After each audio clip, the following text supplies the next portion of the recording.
Collective defense is the term we at IronNet use to describe our unique ability to help organizations defend and alert as a group, instead of in silos.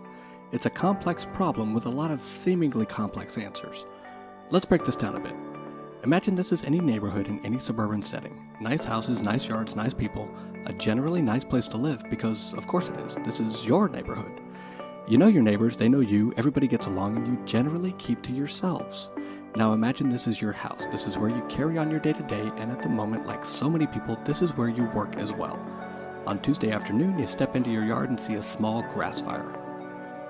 You're easily able to stomp it out, thinking to yourself, no big deal, it's been dry lately, maybe someone was careless with a match.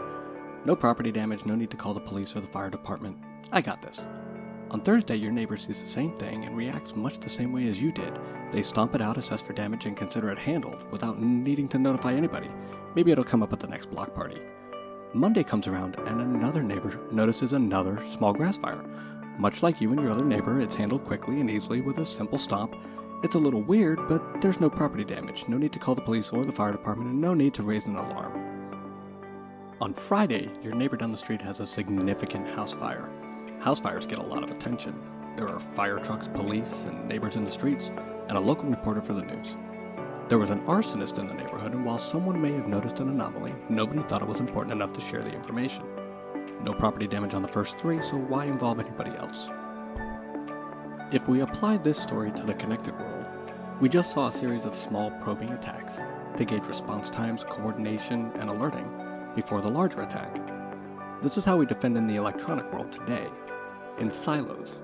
We generally handle our own situations without sharing much unless we absolutely have to.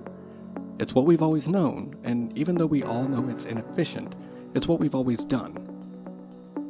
With the visibility and insights provided by the Iron Defense platform, coupled with our industry-first real-time threat sharing capabilities, we enable organizations to voluntarily collaborate under what we call IronDome. In this example, we have 3 separate companies in similar industries all agreeing to share anonymous characteristics about behaviors they've encountered in their enterprise.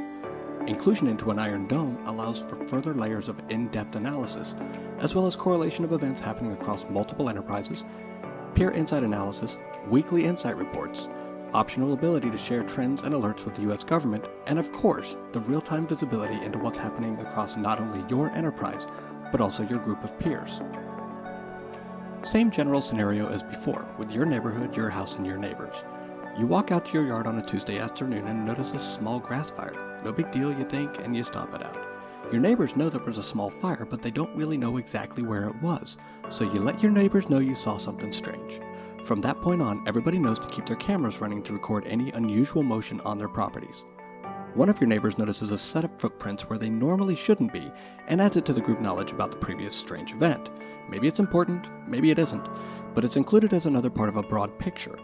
On Thursday, another one of your neighbors sees the same type of event and the same uncommon footprints, and adds this information to the neighborhood's collective understanding of what's happening. 2 grass fires in a small amount of time. Could be a coincidence, but just in case, let's take some proactive measures. Hey Alexa, turn on my sprinklers. On Monday, there's a 3rd attempted fire, and there's actual video of the activity. A pattern is forming, and the neighborhood has all the information necessary to make the case for external intervention. The fires, the footprints, and the video footage that actually highlighted someone carrying a small gas can and a book of matches. Your neighborhood adds this information to the collective knowledge base and calls the police. With all the evidence on hand, combined with collective testimony, it's relatively easy to identify and capture the arsonist. Collective defense, simplified, in a real-world example. When your organization is thinking about how to counter advanced threats, consider the IronNet difference.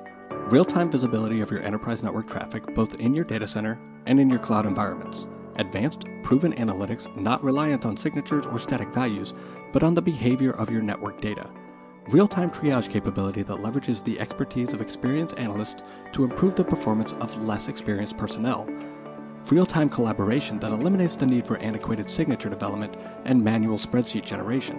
And rapid SOAR integration so your organization can truly start to get in front of the attacks before they cause damage. That's IronNet, and that's collective defense.